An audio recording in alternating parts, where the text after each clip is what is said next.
tal amigos? Muy buenas noches, mi nombre es Jeffrey y tengo el agrado de saludarlos nuevamente y quería darles la bienvenida una vez más a Proyecto en Casa. Antes de comenzar quería darles 3 consejos. El primero era de que puedan compartir esta transmisión usando el hashtag Proyecto en Casa. Segundo es que puedan invitar a más personas a que se puedan sumar a la transmisión, de repente a su papá, a su mamá, a sus amigos. Y tercero es que si de repente hay algún ruido molesto o un ambiente no muy agradable, puedan estar a solas para que la palabra de Dios pueda llegar a sus corazones. Bienvenidos a Proyecto en Casa.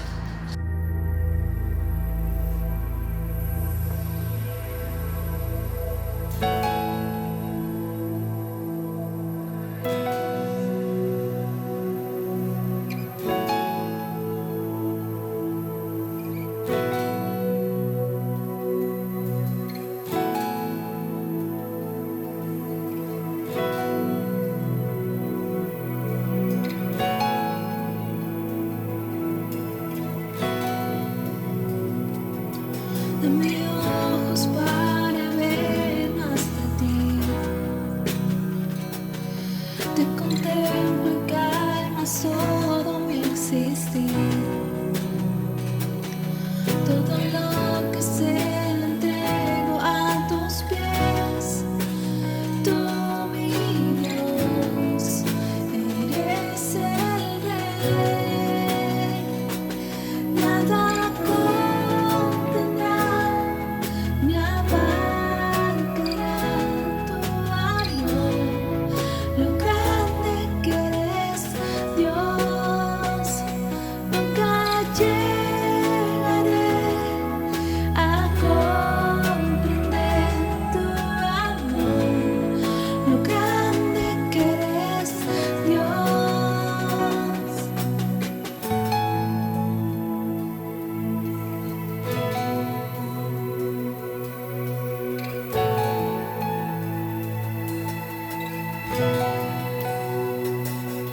más allá de este momento quiero ver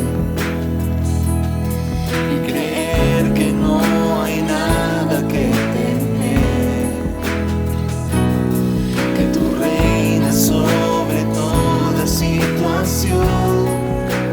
Tú, mi Dios, eres el Rey. Nada contendrá ni abarcará tu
¿Qué tal? Soy José María, miembro del Proyecto Eclesiastés, y quiero comentarle cómo es mi experiencia en la iglesia. Para empezar, si tuviese que resumirlo en una palabra, sería familia, porque para mí, mis hermanos del Proyecto Eclesiastés significan mucho para mí.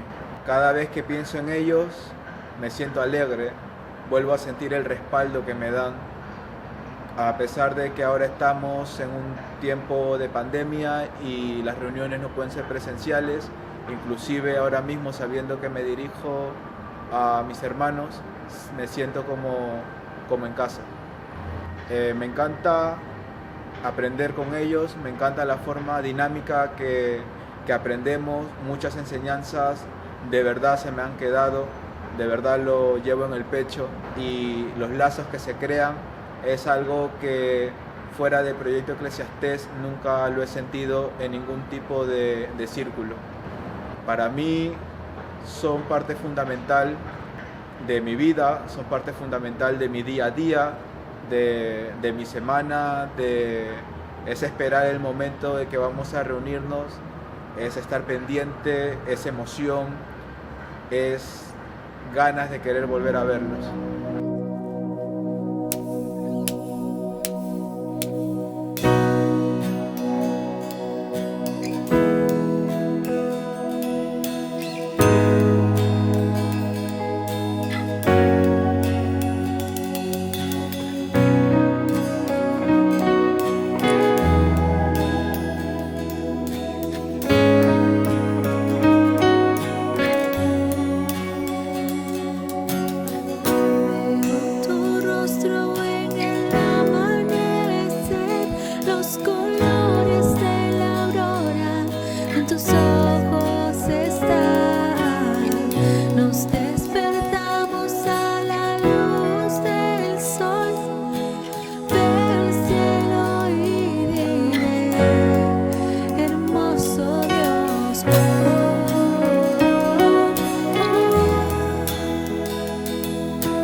buenas noches amigos, bienvenidos a una transmisión más de Proyecto en Casa. Yo soy Carlos y como siempre es una alegría enorme estar aquí con ustedes para poder conversar, para poder compartir de lo que Dios nos viene hablando. Me viene hablando a mí, viene hablando a diversos de los chicos. Hoy día escuchamos el testimonio de Josecito, un lindo testimonio, una persona que queremos muchísimo y que siempre estamos ahí pendientes de cómo está, animándolo, siempre con su sentido del humor peculiar. Pero bueno, qué lindo es poder compartir como cada semana. Extrañamos muchísimo las reuniones presenciales. Durante este mes de mayo los casos del coronavirus han ido bajando. Todavía sigue en un nivel alarmante, todavía no es como para ya sentirnos tranquilos y que ya pasó, pero gracias a Dios ha ido bajando las muertes, las hospitalizaciones, todo eso, y eso realmente es una gran noticia. También la vacunación ha acelerado su paso, lo cual las proyecciones que habían hace 2 meses hacen que se adelanten, lo cual también es bueno porque ya vemos que las cosas están comenzando a avanzar un poquito más rápido en cuanto a finalizar este confinamiento que todavía tenemos. Si bien no es total, todavía salimos, todavía sigue un estado de emergencia en nuestro país, en el Perú, y todavía hay que seguir cuidándonos porque todavía si nos enfermamos va a ser difícil la atención. Todavía los hospitales no están colapsadísimos como hace algunos meses, pero hay bastante carga de pacientes y no queremos ser uno más, no queremos que se contagien las personas mayores, etcétera, etcétera. Así que sigámonos cuidando y con paciencia, que ya falta poco, amigos. Bueno, la semana pasada hablamos de oír con cuidado, ¿verdad? De cómo escuchar, de escuchar pacientemente, atentamente. Bueno, para los que no lo escucharon, pueden ir al video de la semana pasada, están en este canal de YouTube y ahí pueden verlo. Y hoy yo quería compartir, ustedes ya han podido ver el título de este video, de esta transmisión, que dice Reflexiones electorales. Estas elecciones están muy difíciles, ¿no? Elecciones en pandemia, los candidatos realmente el 80 o poco menos del 80% del país no votó por ninguno de los dos en primera vuelta. Nuestro país es un país democrático. La democracia, como todo sistema político, tiene ahí sus huecos, no es perfecta, y también no siempre elegimos bien, ¿no? En Latinoamérica parece que algo que compartimos la gran mayoría de países es la frustración de las grandes mayorías con sus gobernantes. Hay crisis política, ha habido crisis política reciente, en algunos países ha bajado un poco, en otros está creciendo, pero vivimos en un continente políticamente complicado, ¿sí? Si bien nuestro país es un país privilegiado, es un país lleno de recursos, también es un país muy desigual, es un país con muchas cosas por corregir, la corrupción enquistada en muchos poderes del Estado, y no solo en poderes del Estado, sino también en la cultura del día a día, en el ciudadano de a pie, ¿no? La corrupción no es algo exclusivo del presidente o de un partido político. Y también, esto es importante, la corrupción no distingue izquierdas y derechas. Así como hay dictadores de izquierda, hay dictadores de derecha. Así como hay ladrones en los partidos políticos de izquierda, hay en los partidos políticos de derecha. Así como hay intereses personales en partidos políticos de derecha, también los hay en los de izquierda. No olvidemos eso, porque la primera reflexión, y que no está en mis apuntes, sino que lo digo ahora, es que la corrupción está en el corazón del hombre. La corrupción está muy profundo en la humanidad. Es parte de nuestra naturaleza caída y es algo con lo que tenemos que luchar a través del Evangelio, ¿no? Porque realmente el Evangelio es lo que nos libera de esa corrupción que hay en nuestros corazones. Así que partiendo de ahí, amigos, la primera reflexión es: el problema está en los corazones. Hay una canción de Vico Sí, donde comienzan las guerras, ¿sí? Hay una parte que dice, no es por culpa de políticos, no es por culpa de políticos lo guerrillero o rebelde que fui, dice, ¿no? Dice cosas como que es en el corazón donde comienzan las guerras. Las ganas de tomar posesión de lo ajeno es lo que trae las masacres. Yo creo que esa canción es súper oportuna para este tiempo. El problema está en el corazón. Es en el corazón donde comienzan las guerras. No fue por políticos ni por guerrilleros, fue por la maldad que hay dentro de mí, dice Vico C en esa canción. Escúchenla, es muy, muy buena. Tal vez ahorita estamos poniendo el link ahí en la descripción, en el chat de esta transmisión. Entonces, amigos, la corrupción está en el corazón del hombre. Y creo que si nos preguntan cuál es el problema principal de nuestros países, la política de derecha, la política de izquierda. Amigos, la Biblia nos dice que el problema es el corazón del hombre. Ese es el problema. Y tiene que ver mucho con la moral. Hay una moral cristiana que nosotros defendemos, ¿sí? Pero también hay una moral universal, ¿sí?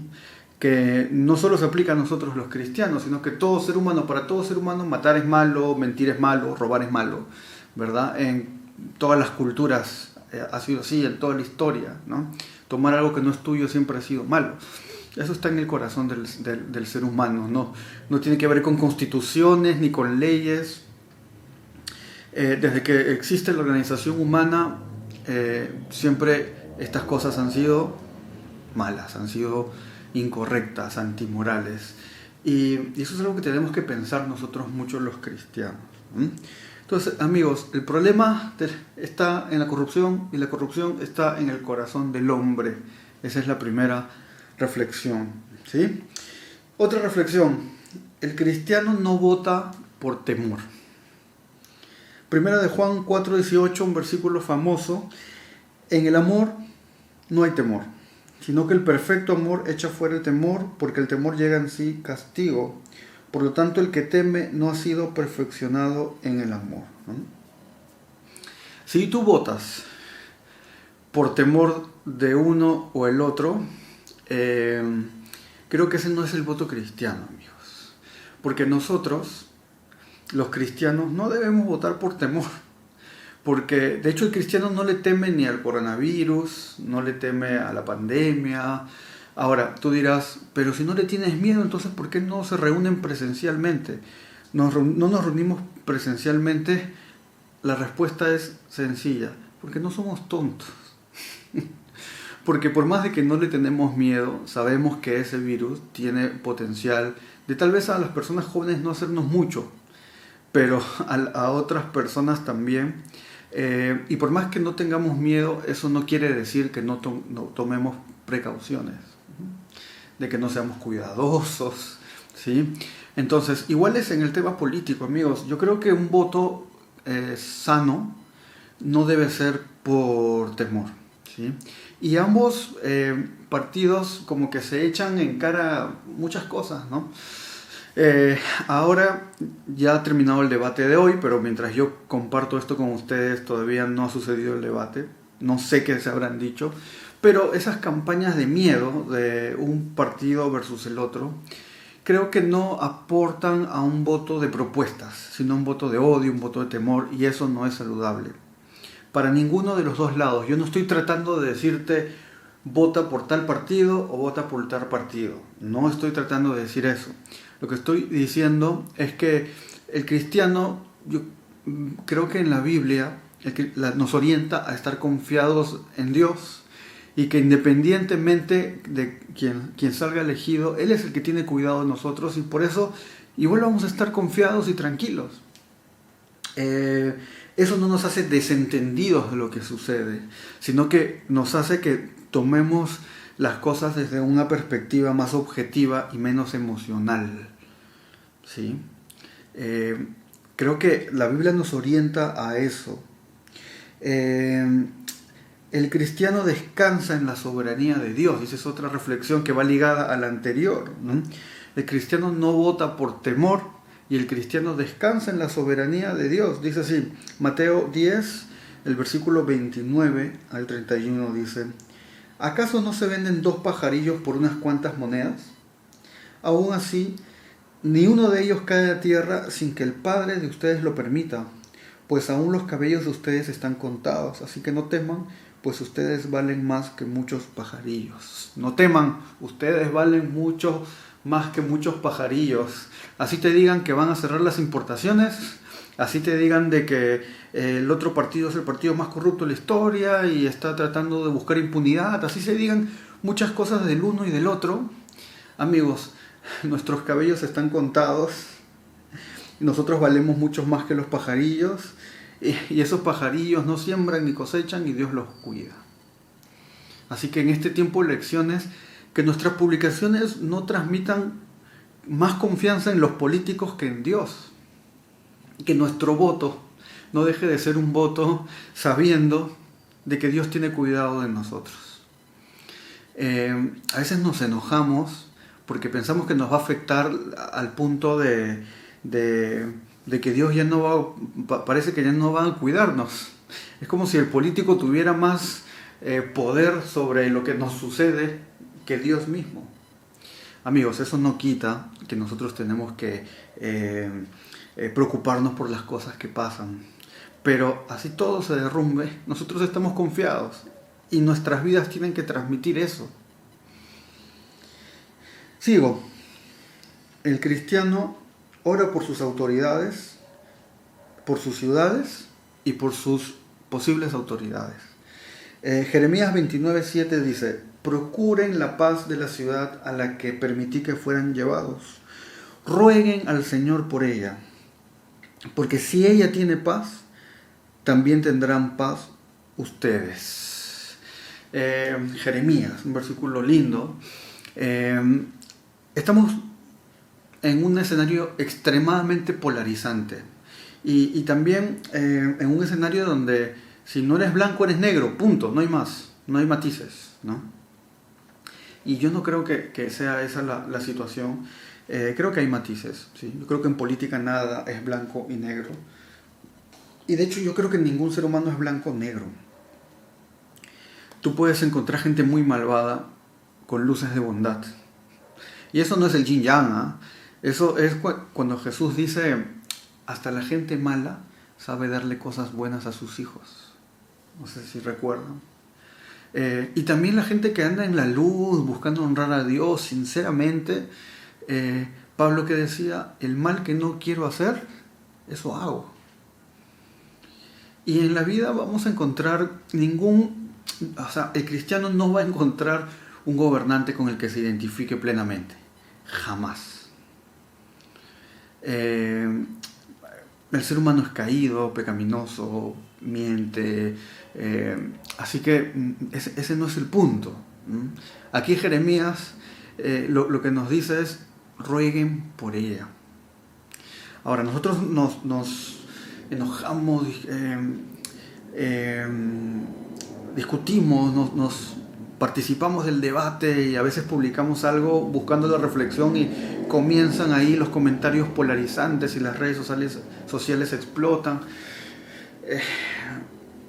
Pero pasa de que a veces estamos tan empapados del tema que descuidamos lo principal, que es orar por la señora Keiko Fujimori, orar por el señor Pedro Castillo, orar por el presidente actual. Querramos o no, el que salga elegido ha sido por voluntad de Dios, por sobre todo. Sea que gane Pedro Castillo o Keiko Fujimori, la Biblia no nos permite pensar lo contrario. Es Dios quien va a poner a ese siguiente presidente, ¿sí? El voto de Dios es la mayoría, ¿no? Así que, amigos, oremos por nuestro país, por nuestras ciudades, por nuestros candidatos, en nuestros grupos de oración que tenemos durante la semana. Pongámosle un especial tiempo para orar por nuestros candidatos. ¿Sí? Seguimos. Hechos 24:16 dice: yo siempre me esfuerzo por mantener una conciencia limpia que no ofenda a Dios ni a los hombres. Y aquí voy a hablar de la libertad de conciencia. ¿Sí? Tengamos cuidados con la inducción del voto, ¿sí? Que no es lo mismo que comentar tu voto o tu preferencia política o incluso hacer campaña. No votemos porque nos indujeron a. Votemos por convicción, ¿sí? Yo no creo que exista el candidato de los cristianos. Y también yo creo que la ética es algo que no debe faltar en nuestras iglesias. Y lamentablemente, en los últimos años, se ha ido diluyendo ese concepto de ética política. Yo creo que las iglesias tienen que hablar de política. Yo creo que las iglesias tienen que hablar de una cosmovisión cristiana en la política. Pero no necesariamente eso quiere decir votar por un candidato o votar por el otro, o este es el voto cristiano. Nosotros votemos por una conciencia plena, sintiéndonos seguros y con convicción de por qué lo hacemos. No vamos a estar al 100% convencidos de por quién lo hacemos. Pero creo que en la Biblia hay libertad de conciencia en estos temas, porque no estamos hablando de la doctrina de Dios, no estamos hablando de la doctrina de la salvación, del evangelio, del pecado. No estamos hablando de eso, no estamos hablando de doctrinas fundamentales, estamos hablando de ideas políticas. Entonces, cuidemos eso, ¿no? Un pastor, querramos o no, tiene influencia. Así como un profesor universitario tiene influencia en sus alumnos, ¿sí? Así como el presidente tiene un principio de neutralidad, no puede inclinarse ni a un lado ni al otro. ¿Eso quiere decir que el presidente no tiene una inclinación? Por supuesto que el presidente tiene una inclinación hacia el uno o el otro, sin lugar a dudas. Y yo creo que es saludable de que él lo comente con su familia, con sus amigos, con gente de su entorno íntimo tal vez. Pero como él es presidente, él ejerce una influencia muy grande, entonces no es ético, no es correcto de que él se parcialice por un lado o por el otro. La Iglesia Católica tiene prohibido que los sacerdotes ejerzan un cargo público, ¿sí? Y también tiene prohibido que hagan campaña. Ahora, sabemos de que tal vez algunos representantes de la Iglesia Católica no han sido tan congruentes con eso, pero sí, la verdad, vemos de que no se presentan candidatos sacerdotes a cargos públicos. Pero hay un principio ético, ¿no? Los sacerdotes tienen influencia, entonces esa mezcla históricamente ha sido dañina. Creo que hay libertad de conciencia, amigos, dentro de nuestras iglesias. Podemos votar por uno o por otro, pero no podemos inducir al voto, es decir, no reflexiones, sino haz esto. No podemos hacer eso. Un profesor universitario puede ser sancionado por, en un salón de clases, decir, voten por este. O chancar al otro por un principio ético. Hace muchos años era común ver que los pastores decían, los pastores no pueden revelar su candidato por un principio ético. El entorno cercano del pastor probablemente lo sepa y lo comente y todo eso, pero la inducción al voto sí considero que es una falta ética al ministerio, porque nosotros no hemos sido llamados a eso. Hemos sido llamados a enseñar la cosmovisión bíblica, los principios cristianos, mostrar qué dice la Biblia en relación a la política. Pero recordemos que la derecha y izquierda no es algo que existía hace 2000 años, ¿sí? Jesús, ¿qué decía? El César lo que es del César. Y probablemente lo que pasaba ahí, el César, el pueblo no estaba tan contento con tener un César, con ser una colonia de un imperio, ser dominados por otro imperio. Ellos anhelaban su libertad, pero Jesús, al César lo que es del César. Cuidémonos de eso, ¿no? San Agustín decía, en lo esencial, unidad. en lo opinable libertad y en todo caridad. Yo creo eso, en lo esencial estemos unidos, en lo que no es esencial hay opiniones, es saludable pensar diferente, es saludable compartir nuestras opiniones, lo que no es saludable es decir, no pienses, haz esto. Porque yo lo digo sabiendo de que mi autoridad, mi influencia, mi lugar, desde mi posición, nos puede llevar a eso, a que la gente vote por mí, no por ellos. Francis Schaeffer, él decía, como cristianos nunca debemos identificarnos plenamente con la izquierda ni con la derecha, pero si tenemos la libertad de cooperar con alguna causa en cualquiera de los dos lados, si hay injusticia social, di que hay injusticia social. Si necesitamos orden, di que necesitamos orden. Pero no te inclines a favor de ninguno de estos campos, no eres aliado de ninguno. La iglesia del Señor Jesucristo es diferente tanto del uno como del otro. Totalmente diferente.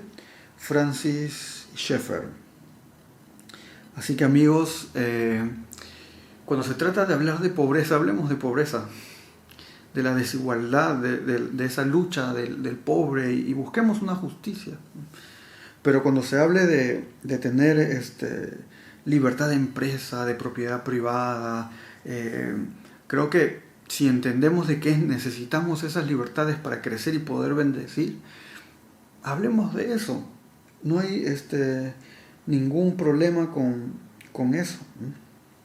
Otra reflexión, amigos, la regla de oro. Mateo 7:12 dice, así que todo lo que quieran que la gente haga con ustedes, eso mismo hagan ustedes con ellos, porque en esto se resume la ley y los profetas, ya que hablamos de los derechos de las minorías. No hagas lo que no quisieras que te hagan. A veces los cristianos queremos imponer nuestra moral a otros. Y no podemos hacer eso, porque los principios bíblicos cristianos son para los cristianos, ¿verdad? Tú puedes y tienes que predicar los principios cristianos y decir, esto es lo correcto, pero no puedes imponerlos. ¿De qué manera lo puedes imponer? A través de las leyes. ¿Sí? Tanto las leyes pueden perjudicarnos, a nosotros los cristianos, quitándonos libertades, y es ahí donde tenemos que alzar la voz y decir, oye, esto no puede ser así. Pero al mismo tiempo nosotros podemos hacer lo que no queremos que hagan con nosotros, que es que nosotros, que tenemos un pensamiento que nos corresponde a nosotros los cristianos, que no somos todos, a veces queremos imponerlas a la sociedad mediante leyes. Lo que no queremos que nos hagan, nosotros sí queremos hacerlo. Y aquí hay una regla de oro muy clara, que está en la Biblia, que lo dijo Jesús, no hagas a los demás lo que no quieres que te hagan a ti. A veces no lo entendemos. Yo sé que este punto puede traer ahí algunas ideas discrepantes que las podemos conversar. De hecho, después de esta transmisión, como siempre, nos vamos a juntar por Zoom y podemos hablarlo. Pero yo creo que este principio también se aplica a la política, amigos. La regla de oro. No hagas a los demás lo que no quieres que te hagan, ¿sí? Si un musulmán es presidente del Perú, o la mayoría del Congreso es mayoritariamente musulmana, y de pronto el presidente por decreto, las mujeres tienen que taparse hasta el tobillo porque eso es lo correcto delante de Dios para ellos. ¿Quisiéramos que hagan eso? ¿Que nos impongan su moral? Ahora, ¿nosotros debemos hacer eso? Hay mucho para pensar ahí, ¿no? ¿Cuál sería la inclinación política de la iglesia del primer siglo? ¿Se han puesto a pensar? ¿De derecha? ¿De izquierda? Los 4 grandes valores de la iglesia en torno al servicio de la iglesia primitiva, la iglesia del primer siglo, eran: 1, el valor de la familia y el matrimonio. ¿Quiénes son los que suelen defender el valor de la familia y el matrimonio? Los grupos de derecha, ¿verdad? 2, la protección de la vida y la protección de los huérfanos. La iglesia del primer siglo era realmente provida. No impedía el aborto, sino que a los niños que nacían los rescataban y que no eran deseados, la gente los botaba a los basureros y los cristianos los rescataban. Entonces, ¿quiénes son los que definen la vida y marchan y son activistas? La derecha, ¿verdad? Ahora, también vemos que un valor importante en la iglesia del primer siglo era la búsqueda de justicia social y la igualdad. ¿Y ese principio a qué grupo político se le atribuye? A la izquierda. El compromiso con los pobres, el cuarto, y los marginales, incluso los refugiados. ¿A quiénes se le atribuye eso? A la izquierda. Aquí vemos que los 4 valores en torno al servicio que vemos en la iglesia del primer siglo, 2 son, si los traemos a nuestro tiempo, banderas de la derecha política, y otros 2 son banderas de la izquierda política. Así que, amigos, aquí vemos cómo fue y tenemos que tomar estos principios, ¿no? ¿Qué más, amigos? Otra reflexión: el cristiano juzga con justo juicio. Juan 7:24 dice: sean justos en sus juicios y no juzguen según las apariencias. Es decir, no seamos superficiales. Es decir, informémonos. Yo no creo que el cristiano deba ser un indiferente político. El cristiano, como ama su ciudad, se preocupa por quién va a ser el próximo presidente, y por esa causa tiene un voto lo más informado posible. Y vota por convicción, no contradiciendo su conciencia, no porque te dicen por quién votar algún líder, sino porque realmente te has informado, tienes una opinión, tienes una convicción en lo que haces, y emites tu voto, ¿sí? El cristiano también debe de conocer su propia historia. Ya han habido países que han sido fundados por iglesias, no por iglesias, sino han tenido una iglesia oficial y la religión oficial, el cristianismo protestante. Y siempre ha terminado mal. La corrupción ha terminado entrando a la iglesia, y bueno, no es novedad que en el día de hoy también podemos encontrar instituciones religiosas muy corruptas, instituciones cristianas evangélicas muy corruptas. Eso pasa, y no podemos ser indiferentes a eso, amigos. Después de unos años de que la iglesia fuera parte del gobierno, la religión oficial de muchos países, nació un movimiento que se llama el Movimiento Evangélico Libre, que eran iglesias que no libre de que no tenían vínculo con ninguna otra iglesia, sino eran libres del gobierno. ¿Por qué? Porque sabemos que no terminó bien el gobierno unido al Estado.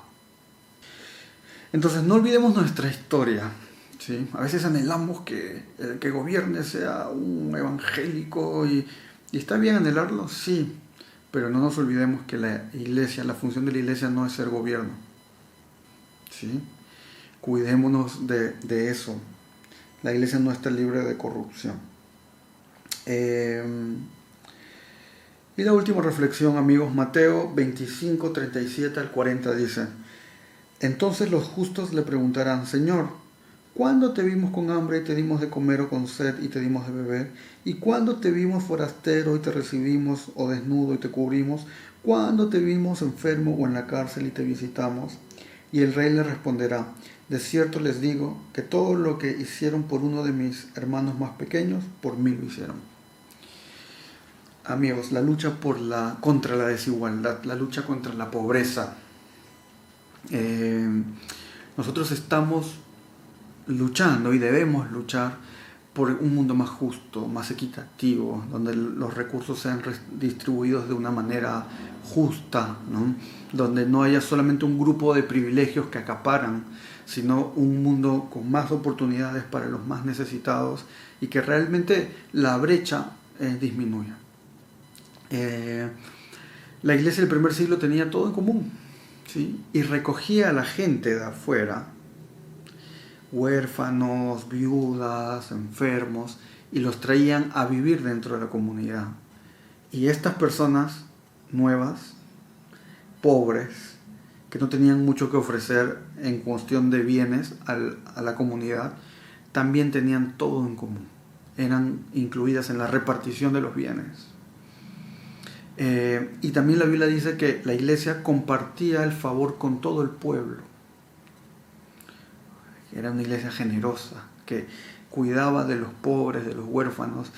Y no olvidemos que en temas políticos nosotros debemos de tener en especial atención la pobreza, la injusticia, la desigualdad.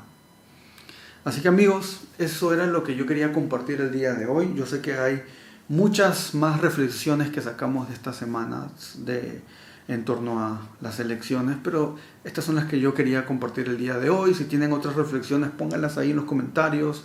Ahora nos vamos a juntar por Zoom, así que los esperamos. Y eso, no se olviden amigos, oremos por nuestros candidatos, por nuestras ciudades.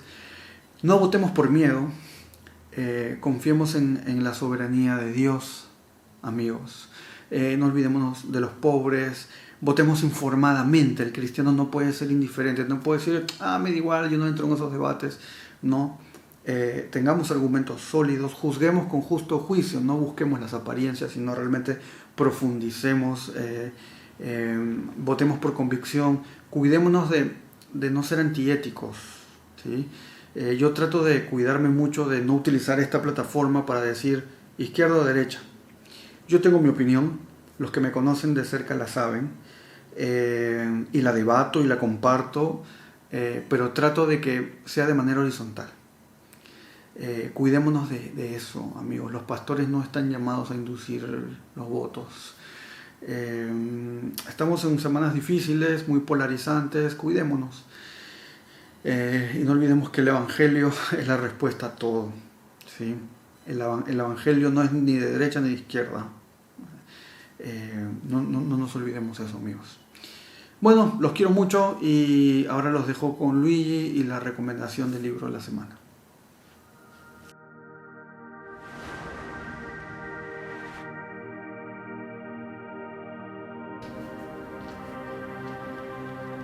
Chicos, ¿cómo están? Buenas noches con todos. Nuevamente aquí para la recomendación del libro de la semana. Hoy día quería volver a hablarles sobre el doctor Miguel Núñez, el cual ya hemos tratado en anteriores oportunidades. Y bueno, antes de empezar con el libro que quiero recomendar, quería hablarles un poco sobre la iglesia en Latinoamérica. La iglesia en esta parte del mundo está pasando por una situación muy difícil, por un momento tedioso, por un momento en el que parece que la iglesia se ha acomodado al mundo y en vez de que la iglesia influencie el mundo, la está influenciando a ella. Teología de la prosperidad, falta de compromiso y muchas otras cosas más se ven tristemente en la iglesia de hoy, y la palabra ha sido apartada, puesta a un costado y ya no se predica en los púlpitos. Creo personalmente que todo esto que está pasando con la iglesia fue, entre comillas, una de las razones por las cuales Dios decidió que las iglesias no se reunieran presencialmente a causa de la pandemia, como una lección para poder regresar a las raíces. Es una opinión personal. Bueno, ¿a qué quiero llegar con esto? A que el libro que les quiero traer, que se llama Latinoamérica Despierta, 95 tesis para la iglesia de hoy. Cuando Martín Lutero clavó sus 95 tesis allí hace un montón de tiempo, eso remeció a la iglesia. El protestantismo se solidificó y creo que en este tiempo la iglesia necesita despertar y necesitamos personas como Miguel Núñez que se levanten y que proclamen nuevamente sus tesis, entre comillas, manifestando lo que le hace falta a la iglesia y lo que ésta necesita para poder levantarse nuevamente y ser esa luz espiritual que Dios quiere que sea en el mundo. Entonces este libro habla de eso, ¿no? De que la iglesia despierte, de volver a las raíces y de volver al camino de Dios. Y algo interesante de este libro es que el doctor Miguel Núñez nos dice que lo ha escrito, de tal forma en que podemos o leerlo solos o también estudiar capítulo por capítulo con un grupo de amigos, con un grupo de familiares, y así poder sacar las enseñanzas de este libro de manera más profunda.